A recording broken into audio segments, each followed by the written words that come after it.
You're listening to the Archaeology Podcast Network.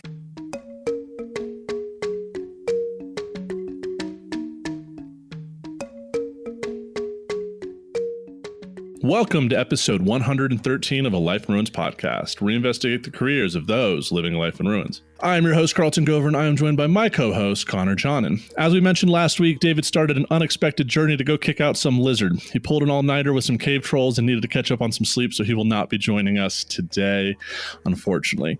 However, for this week's episode, we are rejoined by Dr. Jamie Goodall, who first appeared on the show in episode 58, and then again in episode 72 with Dr. Maddie McAllister. So we're really excited to have you back on the show, Dr. Goodall. How are you doing this evening? I am good. Still kind of waking up from a nap, but I don't usually nap because my naps are like 4, 5, 12 hours long. So does this still count as a nap if it's 12 hours long, or is that just sleep? We just roll with it. Yeah. Since last time we had you on, I guess some things have happened. Maybe some, Yeah, a few things. So what have you been up to since we last chatted with you? Well, I think, got a promotion. It's very weird the way that the government system works. But in your GS level, there are steps. And I was a GS 11 step 3. And now I'm going to be a GS 12. So I skipped 4 through 10, which is nice. Now, is your title like senior pirate researcher, or is it still just GS 12, or did they give you something cool on your name tag, a business card? I mean, I get an office instead of a cubicle now, but we're only in the office 1 day a week, so it doesn't really feel different. Fair enough. Just historian, though. That's okay. Excellent. Well, that's still enough to get in an office. I have a random question. What does your day look like as a historian working for the Navy, right? Army, sorry. Yeah. Well, you'd expect it to be the Navy based on what she researches. You would, wouldn't you? And given that, like, my most recent Society for Military History conference presentation was on the Navy. So, but yeah, I work for the Army instead. I don't know, it's very weird in that it's generally the same from day to day, although the division that I work for in my directorate, we handle tasks primarily for Headquarters Department of the Army. So we do a lot of quick turnaround research requests. Can't really say much, but we did assist with some of the naming commission stuff that's been going on with the Confederate named bases and stuff like that. I'm working on a history of the Office of the Administrative Assistant for the Secretary of the Army from, I guess, 1779 to present. So, yeah, it's just researching random Army stuff and putting it together. So we don't do like the long form histories, though, that like our histories directorate does. So my day can be kind of random. Fair enough. At least it keeps you on your toes. So when we first had you on back in episode 58, we talked about a book that you had recently published within that year titled Piracy of the Chesapeake Bay, From Colonial Era to the Oyster Wars. And that came out in February of 2020. You just published a new book. So we're recording this May 29th, but you just had a new book, Pirates and Privateers from Long Island Sound to Delaware Bay, just came out in mid-May. So how long have you been working on this piece, and what was the inspiration for continuing your work on pirate history and archaeology along the eastern seaboard of the United States? So I didn't start working on it immediately just because there's so much more work to sell your book than I realized. So, and it was weird too, because we had to pivot really quickly since my book came out like pandemic. So all of my signings and talks and stuff that were in person either got canceled or we had to, switch to virtual. So I was dealing with a lot of that for at least 5-6 months before I really dived into working on this book. But I really just felt like I had so much material left from my doctoral research and, just stuff I came across when I was doing the research for the Chesapeake Bay book. And a lot of it had to do with New York primarily. Also a lot with Pennsylvania, which I was really interested by, that Philly was apparently like a pirate hotspot, which I was not as familiar with as I was with New York City. So I spoke with my editor, and we just decided that I should pitch it, see what the press thought, and they were really pleased with how well things went with the first book, so they decided to give me another shot. And so we just went for it. It is primarily focused on New York and Pennsylvania, but I do talk about the Jerseys, for there was a New Jersey, and Delaware. So we focused it on the mid-Atlantic, I guess, is how you would phrase that. Gotcha. And do you have another one planned for like New England, like from Cape Cod down to whatever, just continuing this regional trend and just connecting books with one another? I mean, funny you should mention that. I'm actually contracted right now with the History Press. I have a new editor because my editor, that's outside of her geographic region. So she partnered me with the editor from the New England region, and I am doing a kind of microcosmic study of Black Sam Bellamy to tell the story about Pirates of New England with a focus on Massachusetts. And that should come out next year-ish. Oh, that's a quick turnaround. It is, yeah. It's due to my editor in December. We'll see how things go, of course, with pandemic times and all that stuff. But that's the initial deadline to my editors. The draft is due in December, so we'll see. Excellent. I was gonna insert like a bad joke about how no one's surprised that there's pirates in Philly, because Philly people are kind of pirates anyway. But now that I've alienated at least a small portion of our listenership, so this book is kind of the accumulation of you go down a bunch of rabbit holes when you're doing research, right? And you accumulate knowledge about a bunch of different stuff, and sometimes it all doesn't fit into this either a PhD or whatever book you're working on. And this new book is just kind of the product of some other avenues of history that you went down and were like, ooh, that's kind of cool. Ooh, that's interesting. Oh, cool. I'm glad to see that it I feel like those avenues that when I do it myself doesn't actually come to anything, and it exists in like a Google Drive folder that I never see again. But I'm glad that yours is coming to I mean, that was sort of the thing was I just had this Google Drive folder of like random shit from the digital archives and stuff. And I was like, I don't know if I'm ever going to get to use this, but I'm going to hold on to it just in case. And it just happened to work out that I found a use for it. So, and it was kind of easy to pitch it just because one of the most infamous pirates, Captain Kidd, is from New York, had lived in New York, got his start in New York. So having his name on my proposal probably helped a lot. Fair enough. So with your new book, the one that's dealing with the Mid-Atlantic, generally are the time periods kind of similar to what you were writing about in the Chesapeake Bay, or do we start seeing piracy and privateering beginning earlier, or what's that difference? Because there is historically different economic differences between the Chesapeake Bay and the Mid-Atlantic.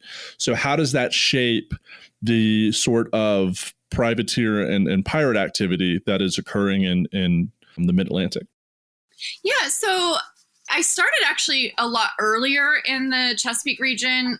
Well, I say a lot earlier, I would say 30 years earlier than generally, just because we had that situation between William Claiborne and sort of this territorial dispute between what would be the colony of Maryland and what was the colony of Virginia.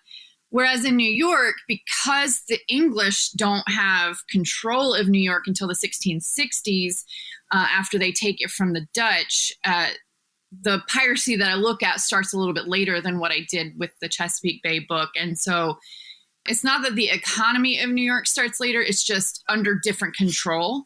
And the Dutch operate economically quite differently than the English did, in terms of the Dutch were more, I would say, sort of free trade oriented, whereas the English is very monopolization.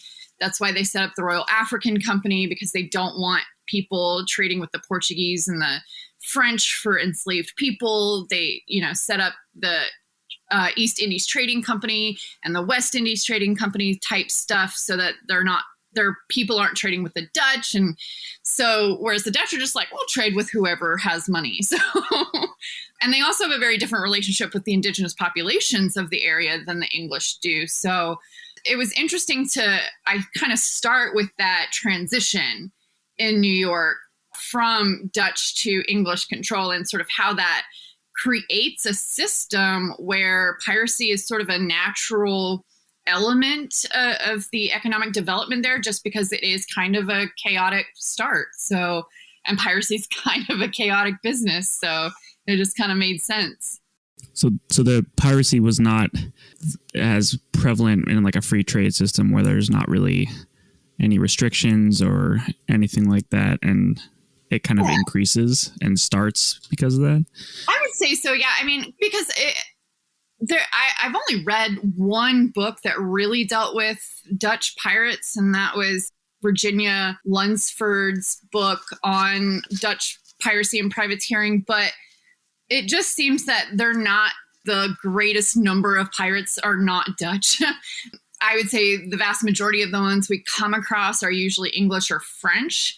And so it just doesn't seem that the Dutch, with this sort of free trade idealized economy, they don't have a government that is tacitly supporting piracy the way that you have like the English governors, for example, who are like, you know, on the one hand, they have to do what the crown wants. On the other hand, they have to do what the people in their colony want because, you know, they don't want to be killed. And they also have to do what they want because they're not getting paid very much as a governor. So they want money. So, you know, they're balancing these desires in a way that government officials in the Dutch system aren't having to do.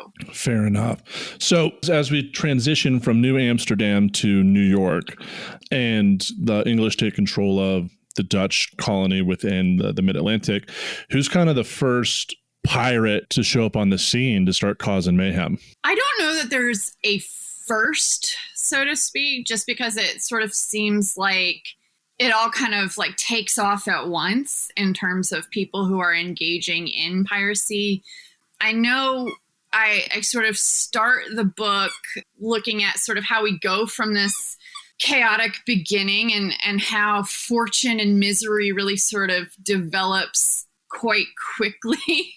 I start with Samuel Burgess, who is a very interesting guy. He gets his start on the Blessed William, which was actually commanded by Captain William Kidd. And I believe this was before Kidd becomes a pirate. This is what sets Kidd off on becoming a pirate hunter to start, because Burgess and the other crew members are part of this mutiny that take place on the Blessed William. Basically, they leave Kidd on shore. They name this guy William Mason. He was part owner of the ship with Kidd, and they name him commander. And they're like, all right, we're going to go pirating now because everything else has sucked so far. And, you know, they were just very apt for adventure. And they do pretty well initially. They're taking some Spanish ships, and they actually land in New York, I want to say around 1690. And because New York, you know, by 1690, it's fairly well established as an English colony by that point, their commander is able to obtain technically, I guess, a privateering commission to attack French vessels from Governor Jacob Leisler. And of course, at this point, though, the legality of their commission is debatable, given Jacob Leisler's background. And so, you know, I start the book with this kind of chaotic situation between Leisler, and then there's people who hate Jacob Leisler, and so they're fighting against him and his pirates that they call them. They're like, they're not privateers, they don't count. Then after they get rid of Leisler, Benjamin Fletcher comes in, and then Fletcher's really fond of pirates, and it's just one of those situations where there's just madness from the get-go. And so if I had to pick a start, like the fun person to start with is Samuel Burgess, just because when you think about the mutiny of Captain Kidd, you just think about Captain Kidd. You don't think about the actual people on board who did the mutiny. I find Burgess an interesting guy. Fair enough. Okay. So what are they primarily like? With this questionable commission for privateering against the French, what sort of raw materials are they attacking the French for? At this point, I think a lot of what they're dealing with is material from the fur trade. So the furs that are being sent from New France back to Europe. So that's kind of like the hot ticket would be the furs from that trade. But they're pretty open to taking whatever it is that the French have on board. If that happens to be enslaved people, then they will do it. If it happens to be silks or linens, they're perfectly fine with that. But I would say what makes them the most money is probably, at least in the earlier part, the furs from the fur trade. Okay. Well, I think that's all for now with this segment. We'll be right back with episode 113. We'll be right back with episode 113 with Dr. Jamie Goodall right after these messages. And welcome back to episode 113 of a Life in Women's podcast. We're here with Dr. Jamie Goodall to continue talking about her new book on pirates and privateers from the Mid-Atlantic. In the green room, in between recordings, we were kind of chatting about where we wanted to go next. And you had mentioned that there, unlike in the Chesapeake, there is a connection with mid-Atlantic piracy with Madagascar, of all places, which is on the eastern seaboard of Africa. It's an island out there, rather large island. So how does this connection develop, and what does it look like? Is it a lemur trade, by the way? Lemur trade. It should have been. I think that would have been better. So what ends up happening is that the merchants in New York specifically, they realized that they were having to compete directly with the Royal African Company's monopoly on West Africa. And so as they recognized this problem, at least in terms of their income, they realized that this area on the East Coast or off the East Coast of Africa, the Malagasy people of Madagascar made for another way of trade and also enslaving people. So one of the prominent merchants of New York sends a man named Adam Baldridge to Madagascar. Adam Baldridge has a bit of piracy, privateering type experience under his belt. And so he goes, he sets up this trading depot essentially on Madagascar. He does engage at one point in terms of trade with the Malagasy people, but then he turns around and then tries to enslave a lot of them. And that doesn't really go very well for him. But it does become this sort of pirate haven, especially as some pirates recognized that they could make more money in the Indian Ocean area of trade.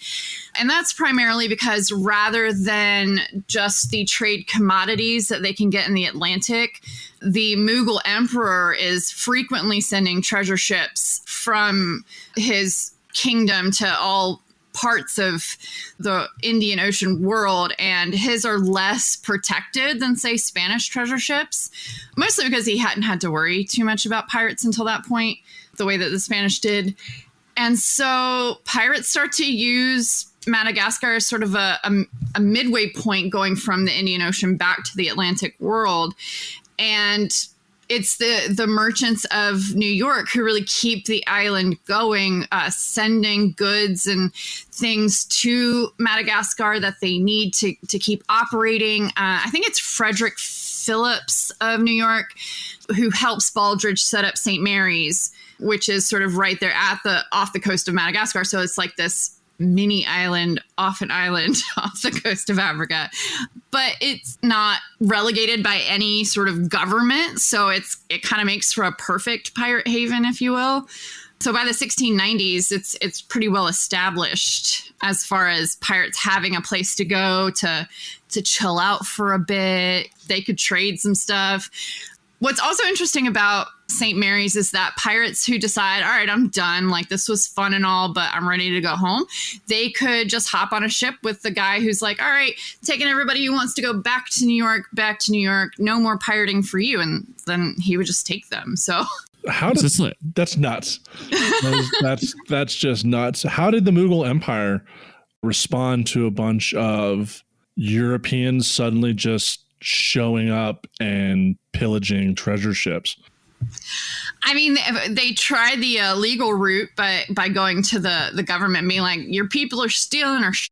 And of course, the governments are like, oh, no, I'm so sorry. And because, they're trying to get in good over in the Eastern world by that point. They're like, we've done the Atlantic. Now we know we can get over here safely, like without having to go over land. Like it's kind of a problem for the governments, actually. And so that's why they hire people like Kidd to be these pirate hunters to kind of go and bring these people back or prevent them from pirating the Mughal emperor's ships. Obviously, it didn't work so well since Kidd kind of becomes a pirate himself. So I just picture Madagascar as like this pirate island, you know, like tired pirates get sent to Madagascar to hang out, party, you know, and then, you know, like on a cruise ship, and then they eventually get sent back to do other things.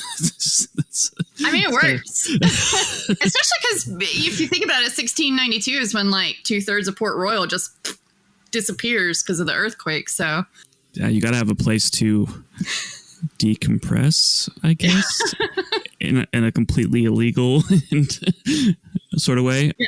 So there is this connection to Madagascar. What kind of is like the next period of pirating in the Long Island Sound? So, I mean, is there anything that really drastically changes after they kind of have this initial chaos and just crazy stuff happening in the beginning? I mean, for the most part, it kind of ends up operating very similarly to the way that it does throughout the rest of the Caribbean, in the sense of the 1690s to 1715 are kind of like the heyday. And then by 1715 is when people are like, we should probably not do this anymore. And that's when you start to get like the real smackdown against pirates of like, we'll pardon you if you give up your pirating. And if you don't, we'll just hang you and you can, you know, just bob in the wind along the River Thames or something. But so I feel like for New York especially, it reaches a point where even the merchants are realizing like this is not as beneficial as it used to be.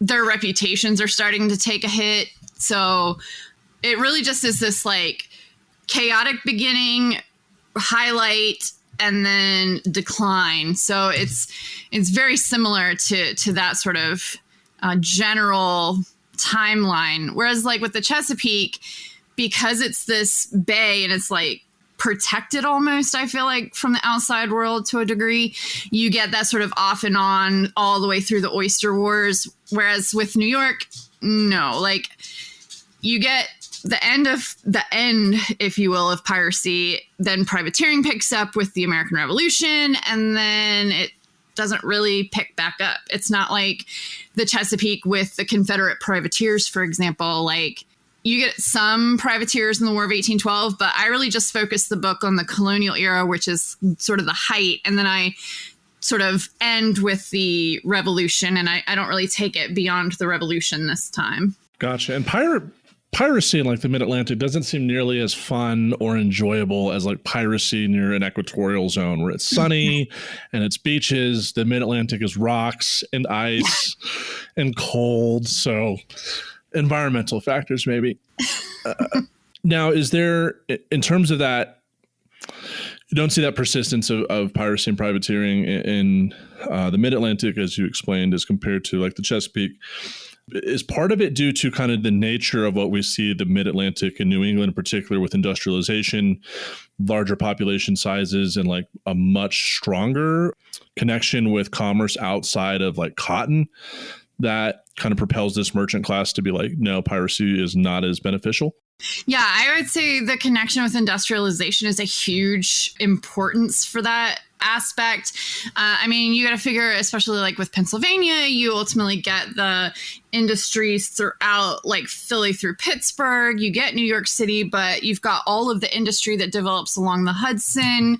So the colonies themselves are expanding and developing economically in ways that are faster and more, I don't know, intertwined, I guess is a good way of putting it, that they're interconnected with each other in a way that like Virginia's just chilling. They've got tobacco, but they're not dependent on, you know, other places for their industry to thrive the way that, say, New York City is. So if they like mess around with one person or one avenue of merchant or trading or anything like that, it affects much larger group of people. So there's a lot more invested into these people and a lot more interconnected this. Like whereas like Virginia's like, hey, we're by ourselves. Like you said, we're doing cotton, you know, things like that. So there's like much more vested interests in the stuff going on in New York. Yeah, absolutely. And so how do we see privateering during the Revolutionary War occur in the Mid-Atlantic as compared to some of these other places that you've investigated? So in the Mid-Atlantic, it's really interesting just because I feel like so much in terms of the Revolution is centered around areas like Philadelphia in terms of developments, both legally and militarily. And so since the Continental Congress primarily operates out of areas like Philly, you get a lot of privateering vessels getting their licenses first if they are local to that area. And so the people who were once pirating in the Mid-Atlantic, or those who have the money to invest in ships, it's very easy for them to get privateering commissions compared to, say, somebody from South Carolina who then has to like get up to the Mid-Atlantic to get that commission. Because it's not, I don't think that the Continental Congress is really sending commissions to these different governors to just kind of hand out. They're very meticulous with who gets a privateering commission, keeping records of all of it. I want to say that at one point they're making sure that like all of the ones that are signed are being signed by the same person so they can keep track. It's a lot more meticulous than colonial era privateering under the English crown, for example, where, you know, English governors are like, it's my purview to offer this commission for privateering. And the crown's like, I didn't tell you could do that. And they're like, but in these instructions, I am interpreting this line here as you saying I do have that authority. So it's a little less confusing than the colonial era. Gotcha. Also, what's the distinction being made in terms of the terminology of American privateers? Because like during the Revolution, isn't the Royal Navy just considering there's no America yet? Aren't they just considering the U.S. fleet as just a pirate fleet? Essentially, yeah. I mean, for the English, there is no America, so there are no legal commissions because there is no government to grant those commissions. But it's really interesting. I feel that the English are kind of operating in this way of still trying to win their ex back over and over again, in the sense that if you did have a privateering commission from, say, the Continental Congress, they were less likely to automatically try you as a pirate, as opposed to if you didn't have one. They would look at that commission and be like, well, maybe we'll just take you as a prisoner of war, because they kind of looked on them as combatants as opposed to enemies. It's a very weird distinction that they're making, but I feel like, again, it's their way of being like, we still want you back, so we're not going to kill you right away. That's the best. One of the best ways to describe the American Revolution is an ex wanting it back. We're like, we don't want to be too mean. We don't want to burn all these bridges. You know, we don't want to like punish you for all the things you've done. You know, we want to keep that door like slightly ajar, just in case, like, you know, things change in the future. That's why I had my students when I was still teaching. We would do the Declaration of Independence either as a breakup letter or a series of breakup texts. Oh my. It always worked out really well. That's excellent. I've always been fascinated with depictions of John Paul Jones by the British, like when he was like just ran off to Scotland to go raid the coast like a badass he is, and just causing absolute panic. So, all right. But then after the end of the Revolution, I mean, I know you mentioned for the purpose of this book, you kept a pretty tight time frame between what your book is discussing, but like, do we see, because New England is definitely more for whaling, but of course there is a whaling industry in the Mid-Atlantic. Do we have some evidence of pirating persisting into like the 19th century, or like really when that whaling economy is booming? I don't know that they're really operating so much off the Mid-Atlantic by that point, which is not to say that individuals from the Mid-Atlantic are not making their way into more New England waters, or I guess like Nova Scotia is kind of like a big area where you start to see these people shifting just by virtue of availability of resources, I guess. So we do have evidence that, like, say, people from New York are still engaging in some of these acts of what you would consider piracy, but it's not so much happening along their own coasts as much. They're really kind of shifting their geographic fixation, I guess. Okay. It'd also be like a really smelly thing to like steal like whale oil as like a pirate. Like that's got to be. I don't know. And I'm sure they've dealt with a lot of smelly things, though. Yeah. And a little less conspicuous. You go out on a sloop and just come back with whale oil, like without any harpoons or like ships like that. It's like, where did you find this? Like, I don't know. It's just floating in the ocean. I picked it up. I mean, whale oil doesn't come pre-barreled. So excellent. Oh, I think that really we've been really lighting a fire over this. No, that's not even funny. I was trying to think of a pun with oil, but I'm struggling. Well, I guess we can just like slip on some oil into the next segment. This is episode 113 of Life in Ruins podcast, where we can't make puns. Nope.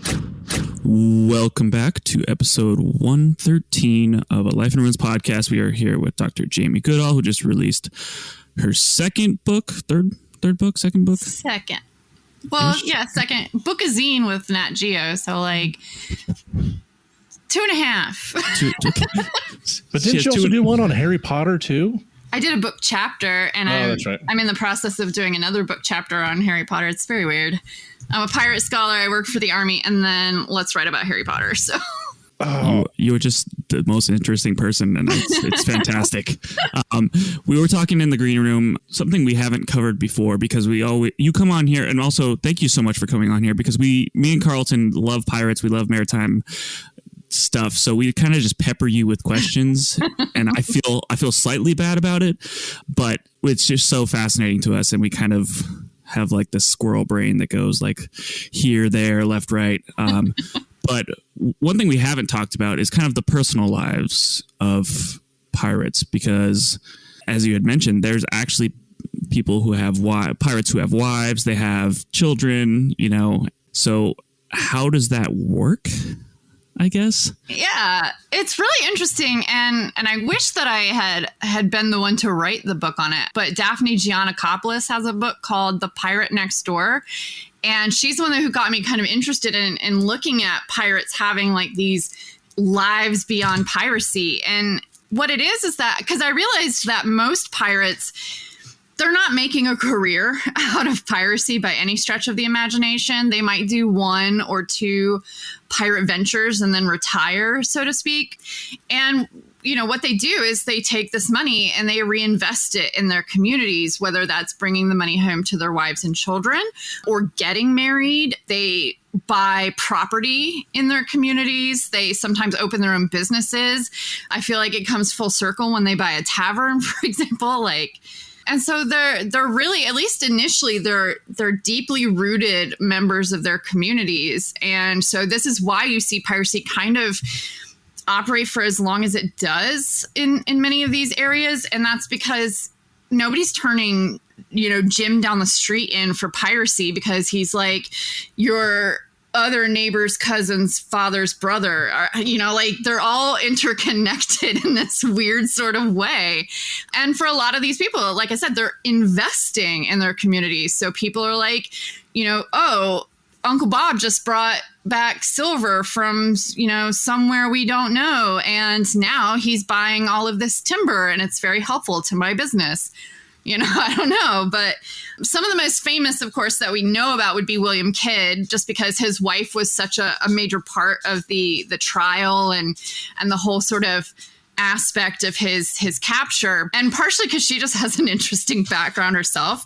Her name was Sarah Bradley Cox Ort Kidd.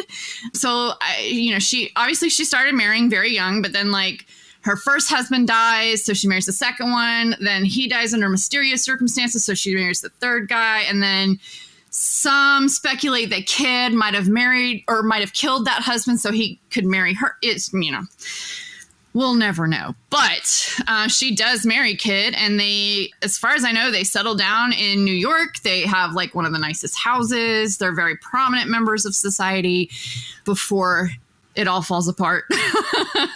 But even some of these others, Governor Markham, I think of Pennsylvania, his daughter marries a man named James Brown, who is a well-known pirate. And nobody thinks anything of it. They're just like, oh, hey, let's go celebrate the governor's daughter. She's getting married. This is awesome.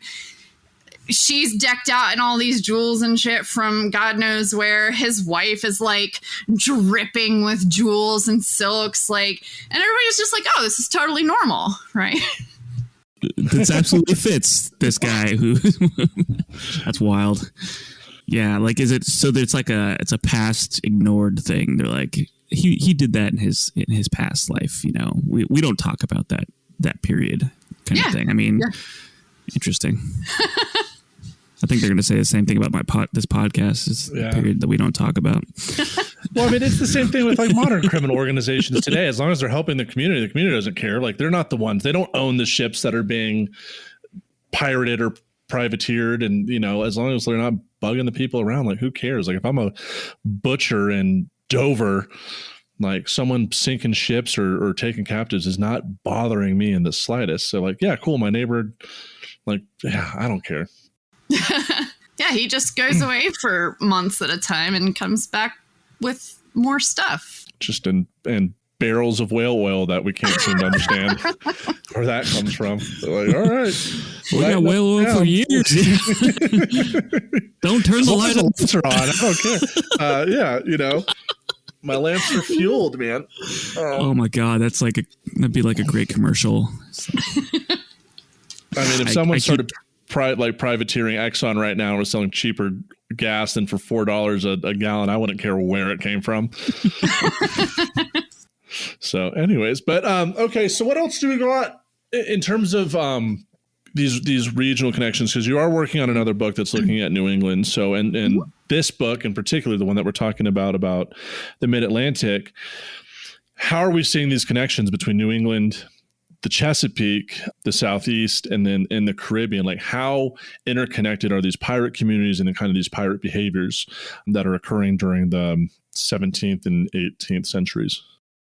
Yeah, so I don't know how intimately tied the pirates themselves are to each other, mostly since it's one of those like worlds of anonymity and pseudonyms and nicknames, right? But as far as the merchants are concerned, they're very connected up and down the coast, because it's like, if you are, say, a merchant of silks and your friend in the colony of Virginia happens to have received a shipment of silks from some person they met in a tavern, they might network with you to sell you those silks that you can then redistribute. And the idea being that if you come across a shipment of timber, you will then transfer it to them. So there are these kind of merchant-based connections. And then there's also government connections, because a lot of these governors are not just governors of a particular colony and that's the only colony they're a governor of. Like, they will often shift locations quite frequently, especially in the Caribbean, but even in North America. And one of the main connections that I have between the Mid-Atlantic specifically and New England is Lord Bellamont. And he starts out in New England. He ends up in the Mid-Atlantic, I think in New York, maybe in the Pennsylvania area. And he really just has this war against the pirates. Bellamont is so anti-pirate, which is funny since he does get accused of colluding with pirates at one point. But he is just this, like, when you hear Lord Bellamont's name, like, you know, as a pirate, like, get the fuck out of town. Like, you don't want to be anywhere near this man. And it's an interesting connection, too, because as Virginia, as their governor, Francis Nicholson, I believe, a colleague of mine, Jeremy Moss, just wrote a book. He did the Stede Bonnet book that came out last year, 2 years ago. And so his book's coming out on Governor Nicholson's war against the pirates, particularly the French pirate that operated off the coast of Virginia. And he and Bellamont have this like close connection in terms of trying to develop this anti-pirate strategy along the coast. And so I would say merchant and government wise, very strong connections up and down the coast, and even into the Caribbean. So. Right. And that merchant connection makes total sense. Like, you can't just come back from privateering or pirating and open up like Wiley Pete's pirate shop and just sell your whole smorgasbord of goods. You have to get them, backdoor them to different merchants. So they sell, like, you're not selling them to the people, you're selling them to distributors you stole it. So it's basically a 100% profit no matter what price it is. So that makes total sense how merchants would then kind of get involved in the syndicate, quote unquote, of moving products up and down and these gentlemen's agreements of, well, I'm going to help you. I know this guy who came ashore with silks, and I know a guy, and I sell timber, that kind of idea. So that makes, complete total sense. And that also works within, the archaeology of the New World in terms of like illegal potters and all these illegal industries that we weren't allowed to have because we were supposed to bring them straight from England. We were just this raw material producing country, but we see that in history and the archaeology that there were these underground production, we were making it work for ourselves. So that makes total sense in my mind. There was this situation at one point, and I forget where it was, but they noted that there were more silversmiths in this like teeny tiny, like 5-mile radius than anywhere else because of all the pirate stuff that was being brought into that area, because they didn't make enough. They didn't have the raw material to have that many silversmiths in such a small area. So it was like, we know where you're getting it, but I just want everyone to know that Wiley Pete's Pirate Archive or Pirate Emporium. I don't know. That'll be opening up in Bloomington, Indiana shortly because it is the metropolis of the Midwest. So. Yeah. I'll get on it with my upcoming underwater field school that I hope to take. Yeah. Why do all these Jamaican objects? Where are they in Bloomington, Indiana? I don't know. Carlton, where'd you get whale oil from? I just found it. It was floating up the whatever river is there. It's fine. I have a really, it's probably not a good question, but it's interesting to me. So like, if you could live and be a pirate in any period, where and when would you be a pirate? Well, I would definitely want to operate in the 1680s-ish, because I feel like that's kind of the nice midway point of like piracy still going good, but you haven't gotten to the point where people are like, we should probably not do this anymore. So like, you're not being as hunted as you are sort of after that period, and you're well established compared to the earlier periods. So definitely I would say the 1680s-ish. And then I would personally probably like to operate off of Bermuda, just because I like Bermuda. It's a tiny island. Like, you can get from one side to the other in like an hour. It's nice. And just, chill out there. It's a nice spot to like, you can get to the North American coastline pretty quickly. You can get down to the Caribbean pretty quickly. Like, I feel like, and people aren't like, oh, Bermuda, pirate haven. They're not thinking that. So I feel like it's a good place to hide. So doesn't it produce like a lot of, it was like a haven for gunpowder too, or something like that. Like I think so. Yeah. If I recall, like that was like a hot spot for the rebels to get gunpowder to bring back to use against in the Southern campaign against the British. Also really good at like disappearing things. Then again, if you listen to the episodes on the Revolutionary War, me and Connor and David don't know anything on it, so don't take my word for what I just said. There's some things I remember from that Revolutionary War class. But all right, so good stuff. Well, Dr. Goodall, it was such a pleasure having you on at such late notice, and we really appreciate it, because you are just such a treasure trove of pirate knowledge that it's just so easy to ask you questions. Like, this wasn't prepped. We just said, we're going to ask you questions.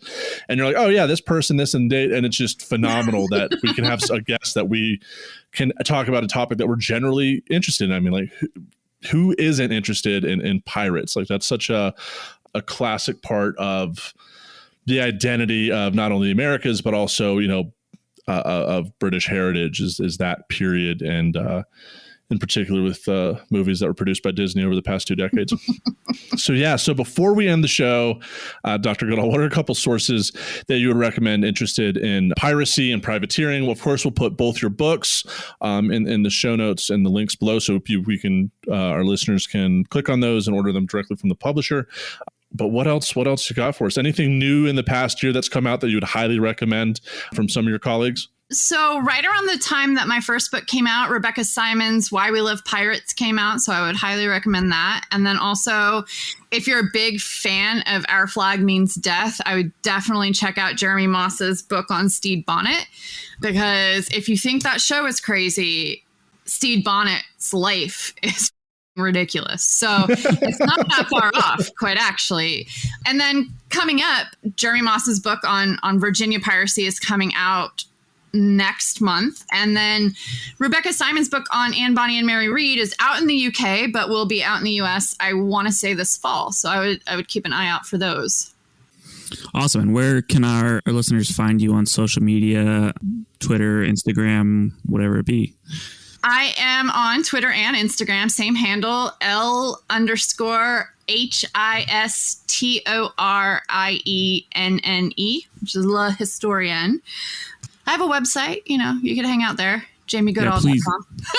Please go to the website. It's cool. Like Carlton and I were both astounded. Like there's just this awesome pirate art as soon as you come into it or go to the website. It's fantastic. I have to say, me and David got for a while really sucked into this online pirate game. And I don't know what came over me. I was like, I texted you, I was like, do you have this game so we can play it with you? And you're like, no, I'm an adult.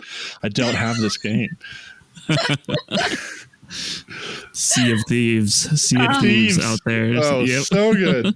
It gave Connor seasickness. Yeah, it actually got me motion sickness. So that's. Oh goodness! Then I definitely should not do that. Well, excellent. Well, everyone, we just interviewed Dr. Jamie Goodall. You can find her on Instagram at Twitter at L_historienne, where you can find those handles in the episode description, as well as a link to Dr. Goodall's website. Once again, fantastic resource. She also has a blog on there, which is highly fun to read and get updates as to where she's going to be at and where she's going to be signing books. And I know last time I said I wasn't going to play good cop and offer you something to rate and review the podcast, but I will do that now. Please rate and review the podcast. Screenshot your review. Send us a DM or something, and we will send you a sticker. But still, you should just do that anyway without any sort of reward. So... And, you can join the whole list of reviews that we have. So I want to shout out to KVN DVD Johnson. Every episode has its hilarious points and well-researched info. Might have been a little wrong on that. Guests are interested in their never dull moment with great questions and interaction with every person on the podcast at any given moment. Curator Jazz says, I love these guys. A Life in Ruins is funny, well-researched, semi-free-form podcast with archaeology and anthropology. Each host brings some unique and interesting to the show, and together their friendship creates really great chemistry that is fun to listen to. #CancelDavid. A Life in Ruins is more than guys talking about archaeology digs. They discuss the realities of the discipline, the mental toll that academia can have on students and faculty, as well as the future of the discipline. You guys have helped me more than I can explain through review. Love you all. Well, thank you so much, Jazz. So yeah, join the ranks of those giving us reviews. We highly appreciate it. And if you, as Connor said, review the podcast, send us a screenshot and your address. We'll send you a sticker. And then last but not least, if you're listening to this show on the All Shows feed, please consider following our show individually, so that way we have metrics that we can bring to advertisers and sponsors to help grow and build our show. And with that, we are out.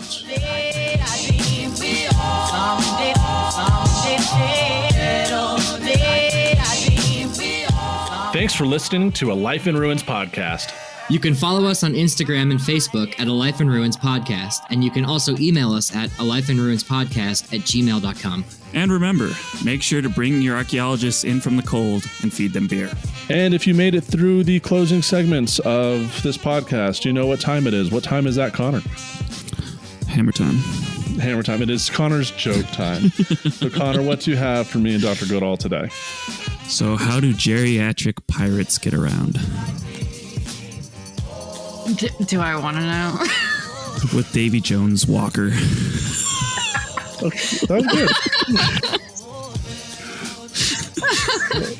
That was good. I wasn't expecting that.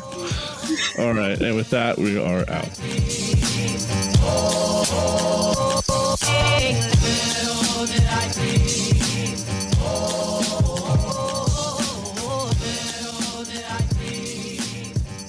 This episode was produced by Chris Webster from his RV traveling the United States, Tristan Boyle in Scotland, DigTech LLC, Cultural Media, and the Archaeology Podcast Network, and was edited by Chris Webster. This has been a presentation of the Archaeology Podcast Network. Visit us on the web for show notes and other podcasts at www.archpodnet.com. Contact us at chris@archaeologypodcastnetwork.com.